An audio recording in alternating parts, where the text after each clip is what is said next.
우리가 예수를 생각해야 합니다 라는 제목으로 10번째 나누는 말씀입니다. 10번째 나누는 말씀인데, 오늘 우리 본문 속에서 한 2가지 정도 함께 나누었으면 좋겠습니다. 오늘 본문이 2가지를 이야기하고 있는데요, 한 가지는 바른 이해를 가진 삶이고요, 다른 한 가지는 올바른 믿음의 삶입니다. 첫 번째 나누고 싶은 바른 이해를 가진 삶입니다. 네, 계속해서 이야기하고 있지만은 당시의 상황에서 이 이야기가 주어졌다는 거죠. 믿음이 흔들리는 당시 상황에서 요구되었던 것은 예수 그리스도에 대한 바른 이해였습니다. 본문에서 젖을 먹어야 하는 어린아이는 유아를 의미합니다. 그러니까 올바른 언어를 구사하거나 정상적인 말의 의미를 이해하는 능력이 결핍된 상태인 거예요. 옳은 것을 분별하지 못하는 상태를 말하는 것입니다. 히브리서 기자는 당시 예수 그리스도를 믿는 자들의 상태를 이런 어린 아이에 비유했어요. 그 이유는 그들이 신앙을 가진 지 오래되었지만 다시 기초를 누군가에게 배워야 할 상태처럼 보였다는 거예요. 그러니까 오랜 시간 믿음을 가지고 있었기에 지식이 없진 않았어요. 지식이 없다기보다 어려움을 겪으면서요, 그들이 어떠한 장성한 신앙의 분량에 이르렀을 때 어떤 태도를 취해야 하는데 어려움을 겪으면서 신앙의 모호한 태도를 취한 거죠. 근데 이미 오랜 시간 신앙을 가지고 있었지만 삶에 녹록치 않음으로 그리스도에 대한 이해를 잊어버린 거예요. 그전에는 신앙의 고백도 했죠. 신앙의 고백도 하고 그 신앙의 고백으로 살았어요. 근데 이 신앙의 고백을 하면서 살다가 지속적인 핍박과 어려움을 당하면서 그리스도에 대한 그 신앙의 고백, 그 예수 그리스도에 대한 이해를 잊어버린 거죠. 강한 핍박으로 자신들의 안전을 비롯해서 가정의 안전이 위협을 받았고요, 가난으로 이어졌고, 근데 그 일을 고스란히 감당해야 할게 예수 그리스도에 대해 생각하는 기능이 마비되어 버렸습니다. 저는 히브리서 기자가 얘기하는 당시에 예수 그리스도를 믿는 사람들이 어느 순간 순식간에 모든 걸 처음부터 믿음이 없었다고 생각하지 않습니다. 오랜 시간 지속되면서 믿음을 가져왔고 견뎌왔기 때문이죠. 근데 우리도 역시 그렇거든요. 믿음을 가지고 있다가 어느 순간 삶에 녹록치 않은 일들이 자꾸 밀려오면요, 예수님에 대해서 생각하는 기능이 마비돼요. 근데 핍박을 견디는 일이 쉬운 일은 아니거든요. 근데 당시의 핍박이 어느 정도 강했는지 경험해보지 못했기에 쉽게 우리가 히브리서의 믿음에 대해서 이야기를 하지만, 이들의 삶이 어쩌다 이렇게까지 되었는지에 대해서 생각해보면요, 어느 정도 인간적인 마음으로는 이해할 수 있는 부분입니다. 히브리서는 어린 아이와 같은 자가 되었다는 표현을 하고 있지만, 당시의 상황을 고려해보면 단순히 이들이 처음부터 신앙이 자라지 못하였다, 어제나 오늘이나 늘 어린아이와 같은 모습으로만 있었다고 보기에는 조심스럽습니다. 왜냐하면 그들이 핍박을 견디며 신앙을 지켜온 지 오래 되었기 때문입니다. 오늘 읽지 않았지만 히브리서 6장 10절을 보면요, 이런 말씀이 있습니다. 하나님은 불의하지 아니하사 너희 행위와 그의 이름을 위하여 나타낸 사랑으로 이미 성도를 섬긴 것과 이제도 섬기고 있는 것을 잊어버리지 아니하시느니라며 그러면 그들의 행위와 성도를 섬김에 대하여서 이야기해주고 있어요. 이것만 보아도 당시 믿음을 가진 자들이 처음부터 형편없는 사람이 아니었다는 점을 알 수 있어요. 우리가 히브리서를 오늘 본문을 읽으면서 그런 배경 속에서 볼 때 히브리서 기자가 당시 신앙을 가지고 살아가던 자들에게 그리고 오늘날 우리에게 하고 싶은 이야기가 있는데 그것은 안전이 위협받고 여러 가지 힘겨운 일들이 있지만 예수 그리스도에 대한 바른 이해를 계속 가지고 살아가야 된다는 점. 그 이해는 유대교의 제사의식을 통한 죄사함, 용서, 자유가 아니라 예수 그리스도가 대속제물이 되어서 죽으심으로 하나님께 나아가게 되었다는 사실을 기억하는 일이에요. 히브리서 기자가 당시의 사람들에게 계속 이야기하고 있는 거거든요. 너희가 어떤 행위로 구원받는 게 아니라 제사의식으로 구원받는 게 아니라 너희의 구원이 예수 그리스도가 대속제물이 되어서 너희를 죄사하고 용서하고 그 안에서 자유가 있다라는 걸 예수 그리스도에 대한 이 이해를 가지고 오늘도 내일도 살아가야 된다는 이야기를 해주고 있는 거예요. 믿음을 가지고 살아가는 동안 그럼 예수 그리스도에 대한 바른 이해를 바탕으로 이 땅을 살아가야 합니다. 현실을 살아가면서 놓치기 쉬운 부분이 이기에 그렇죠. 우리는 내 삶의 질과 믿음을 놓고 저울질할 때가 생각보다 많습니다. 내 삶이 평안해지는 일이라면 잠시 예수 그리스도에 대한 믿음을 저버리고자 하는 유혹에 휩싸일 때가 굉장히 많습니다. 여러분 그것만큼 달콤한 유혹도 없죠. 믿음을 저버리면 더 많은 물질을 얻을 기회가 주어질 수 있고 더 편안하게 살 수 있어서요. 청년들이나 직장에 이렇게 처음 가게 되면요. 처음에는 기도 제목이 주의를 지켰으면 좋겠어요 라고 얘기를 하지만 나중에 되면요. 어떠한 물질적인 부분이 손해가 있다고 생각되고 다른 회사보다 좀 적다고 생각하면 주의를 지킬 수 없는 곳을 향해서 가게 됩니다. 좀 더 잘 살고 싶고 좀 더 대우받고 싶거든요. 어느 정도 조금만 타협하면은 더 편안하게 살 수 있는 기회들이 얼마든지 제공되어지죠. 근데 그러나 그 달콤한 유혹이 무엇을 담보를 원하는지에 대해서 할 수 있어야 돼요. 그 달콤한 유혹이요. 우리에게 어떤 것을 담보로 원하는지 생각해야 되거든요. 그 담보는 우리의 목숨이 아니에요. 우리에게 좀 더 편안한 삶을 제공해 주면서 그리스도 안에서 생활을 포기하도록 하는 것. 자칫 잘못하면은 예수 그리스도를 삶의 질을 위해서 쉽게 포기해도 되는 것으로 여길 수 있습니다. 그리스도에 대한 바른 이해를 가지고 있지 않아서였죠. 여러분 예수 그리스도에 대한 바른 이해를 가지고 있다면요. 내 삶의 질을 위해 간단히 포기할 수 있는 분이 아니라는 것을 알게 돼요.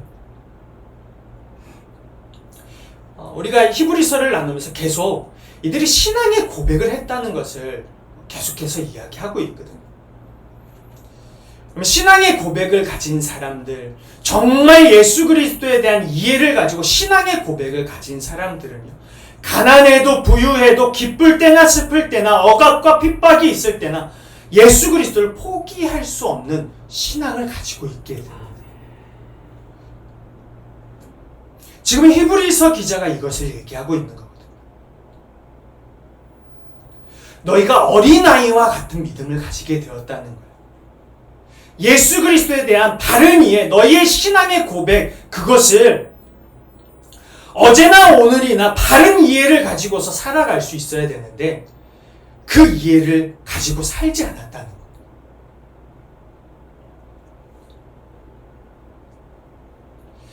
여러분, 우리가 신앙의 고백을 가지고 있어도요, 바른 신앙의 고백을 가지게 되면요, 우리는 가난해도 부유해도 신앙의 고백을 하게 됩니다. 기쁨과 슬픔과 상관없이 주님 안에서 믿음으로 살아가기를 결단하게 되죠.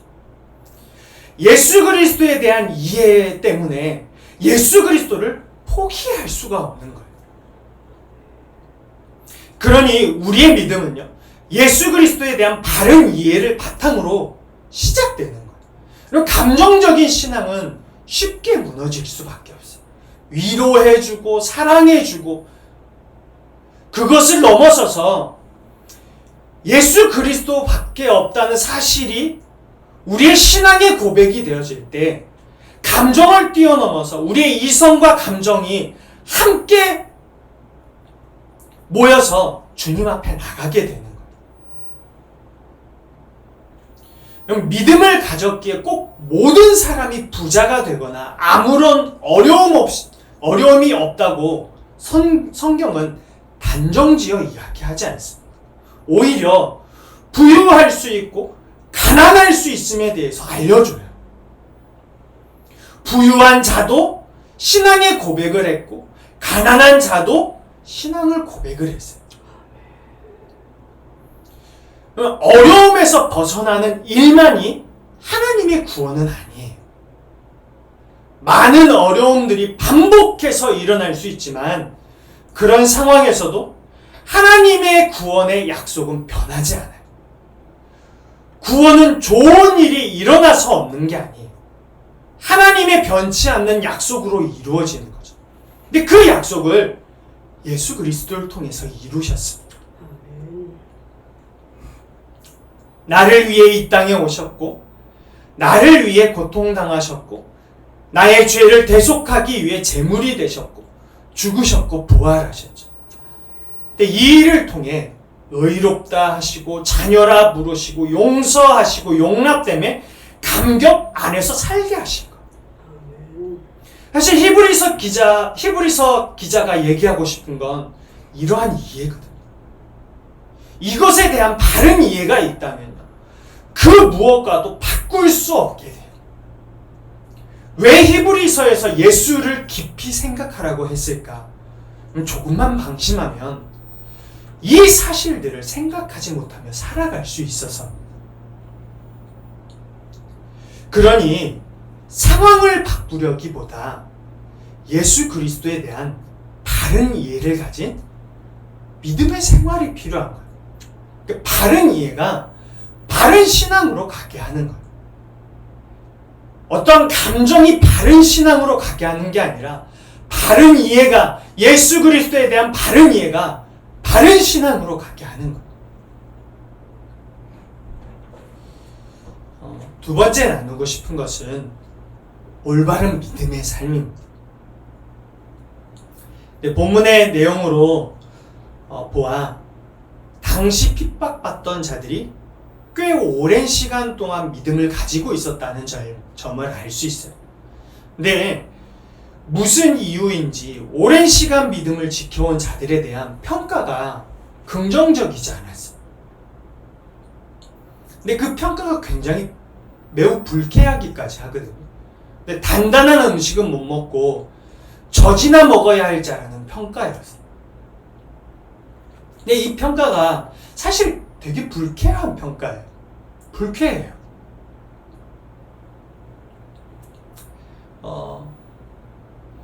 수십 년 살아온 권사님들에게나 장로님들에게 찾아가서 어디 할 짓이 없어서 젖이나 먹을 것처럼 믿음 생활을 그렇게 하고 있냐고, 어린아이가처럼 그렇게 생활하고 있냐고 그러면요, 어떤 말을 하겠어요? 얼굴이 울그락불그락 해지겠죠. 사실 오늘 말이 그런 거예요. 1, 2년 한 게 아니거든요, 믿음 생활을. 근데 이런 평가를 들었을 때 한편으로는요, 억울했을 거예요. 그래도 오랜 시간 믿음을 지키면서 살아왔거든요. 그것도 정말 어려운 상황에서 믿음을 지키면서 살아왔어요. 어려운 핍박, 생명의 위협을 받아야 되는 그런 핍박 속에서 믿음을 지키면서 살아온 거예요. 그런데 돌아오는 말이 어린아이와 같은 믿음을 가졌다는 말이에요. 어쩌면 희롱한다고 생각할 수 있거든요. 내 믿음을 희롱받는 느낌일 거예요. 억울한 거예요. 나름 힘겹게 믿음을 지켜왔던 상황을 몰라주는 것 같거든요. 그런데 억울한 마음이 들지라도 현재 모습을 평가한 그 평가가 사실이라는 거예요. 본문에서 얘기하고 있는 거예요. 이해받지 못한 것 같아 마음이 좀 어려울 수 있지만 그럼 그 평가가 잘못되지 않았어. 그 평가의 이유를 13절에서 말씀하고 있는데 13절에서 이렇게 얘기합니다. 의의 말씀을 경험하지 못한 자라고 이야기합니다. 그러니까 지속해서 믿음의 생활이 언제나 어린아이와 같은 게 아니라 어느 순간 보니까 어린아이와 같은 자가 된 거예요. 의의 말씀을 경험하지 못한 자처럼 되어버린 거죠. 그래서 오늘 예수 그리스도를 믿는 당시에 믿음을 가진 사람들에게 하는 평가예요. 근데 경험하지 못한다는 표현은 경험이 부족한 사람을 묘사하는 이야기입니다. 경험이 부족한 거예요. 무슨 경험이냐면 경험하지 못한이라는 뜻을 가진 아페이로스는 이 두 단어가 합성되었다고 해요. 그러니까 부정접두어 부정을 말하는 하고요. 시도, 시험을 뜻하는 페아라가 합성된 단어에서 생겨나게 되었대요. 근데 이 단어를 문자적으로 해석하면 시도하지 않는, 시도해 보지 않는 이라는 의미를 가지게 됩니다. 이들의 평가가 무슨 평가냐면 어려움이 지속되는 그 환경 속에서 어느 순간 보니까요, 시도하지 않게 된 거예요. 믿음의 삶을 시도하지 않게 된 거예요. 그 전에는 시도했을 수 있고 그 전에는 살아갈 수 있었는데 지금 현재의 모습을 보면은 시도하지 않게 된 거예요.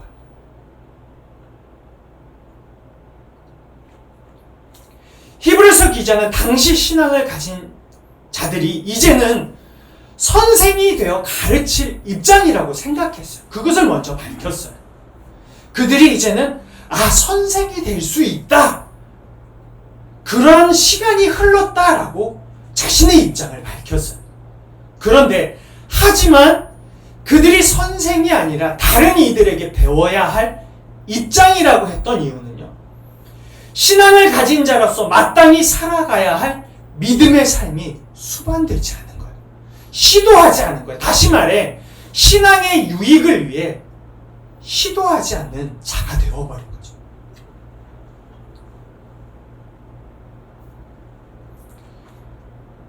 신앙의 고백을 가지고 있어도 오랜 시간 신앙의 유익을 위해 시도하는 삶이 필요합니다. 시도하지 않으면요, 우리의 믿음에 대한 평가도 언제나 어린아이와 같이 되었다는 평가가 이루어질 수 있습니다. 그러니까 신앙의 유익을 위해 시도하는 삶, 그러한 시간을 반드시 거쳐야 됩니다. 근데 단 한 번이 아닌 끊임없는 훈련이 필요하죠.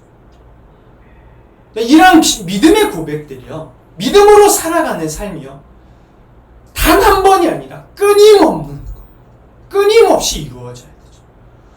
훈련된 시간만큼 신앙의 유익이 따르게 되죠. 근데 그 유익은 성장이에요. 훈련되지 않은 시간은 시간의 유익함을, 신앙의 유익함을 보장해 주지 않습니다. 많이 알아서 믿음이 있는 게 아니라 믿음으로 살아가기를 시도하여서 믿음이 있다는 평가를 받고 성장이라는 유익을 얻게 되는 거죠. 아무리 성경에 대한 많은 지식이 있다 할지라도 오랜 시간 동안 믿음으로 살아가려는 시도가 없다면 제자리 걸음을 하거나 믿음 안에서 누리게 되는 더 큰 유익을 얻지 못하게 됩니다. 교회를 다녔던 시간이 믿음을 보장해 줄까? 그 시간만큼 믿음을 보장해 주었으면 좋겠습니다. 그런데 그렇지 않습니다. 처음 신앙을 가지고 집사가 되고 권사가 되고 장로가 되고 때로는 목회자가 되고 1년이 지나고 10년이 지나고 20년, 30년 어떤 분들은요 4, 50년이 지나요. 근데 교회를 다닌 시간만큼 그 시간이 우리의 믿음을 보장해 주었으면 좋겠어요. 근데 사실 그렇지 않아요. 오랜 시간이 지나면 자동적으로 건강한 신앙을 지니면 좋겠지만 그렇지 않습니다. 믿음으로 살아보지 않으면 성장이 이루어지지 않습니다. 믿음의 삶은 언제나 믿음의 반복을 요구해요. 단 한 번의 믿음의 결단을 요구하는 게 아니라 믿음의 삶은 언제나 믿음을 반복을 요구해요.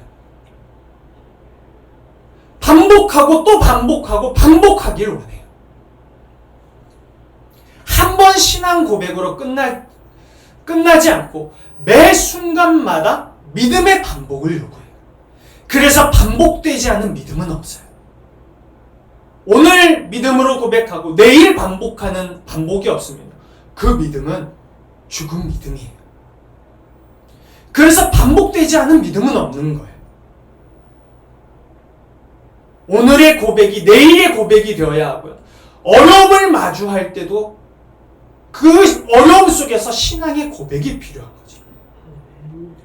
우리가 아까 찬양하면서 지존하신 주님 이름 앞에 라는 찬양을 했는데 그 고백을 보면요. 지존하신 주님 이름 앞에 모두 무릎 꿇고 경배해 거룩하신 주님 보좌 앞에 엎드려 절하세.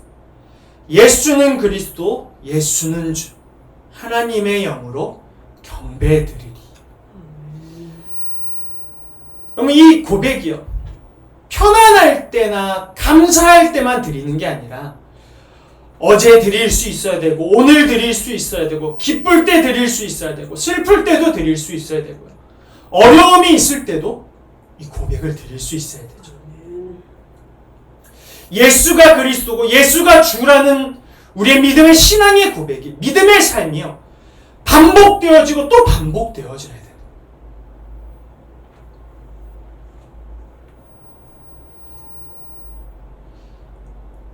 당시에 믿음을 가지고 있었던 자들이 어린아이와 같은 자가 되었다는 평가를 받았던 이유는요.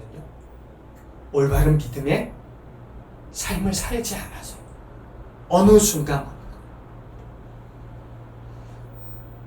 우리가 어려움을 당하나 잊지 말고 또 고백하고 또 신앙의 고백으로 해야 할 말이 있다면 예수는 그리스도, 예수는 나의 주라는 고백입니다.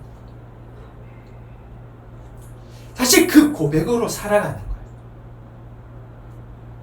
현실에 안주하려는 태도는요.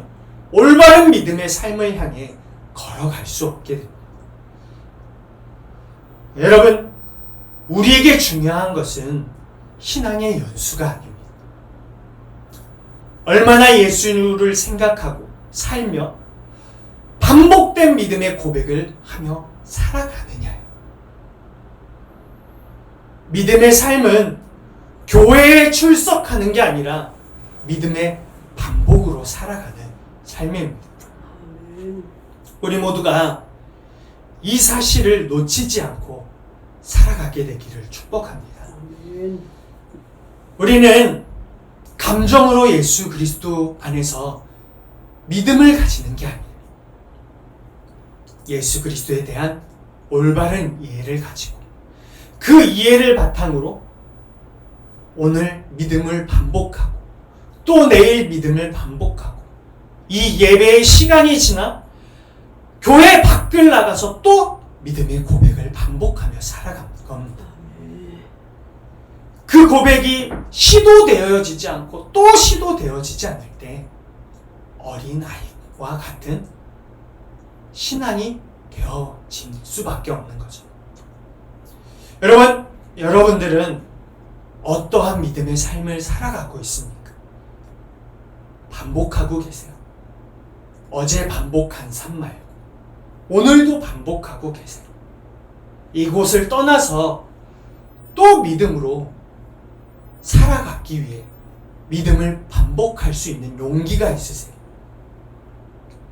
우리 모두가 그 용기를 가질 수 있게 되기를 주님의 이름으로 축복합니다.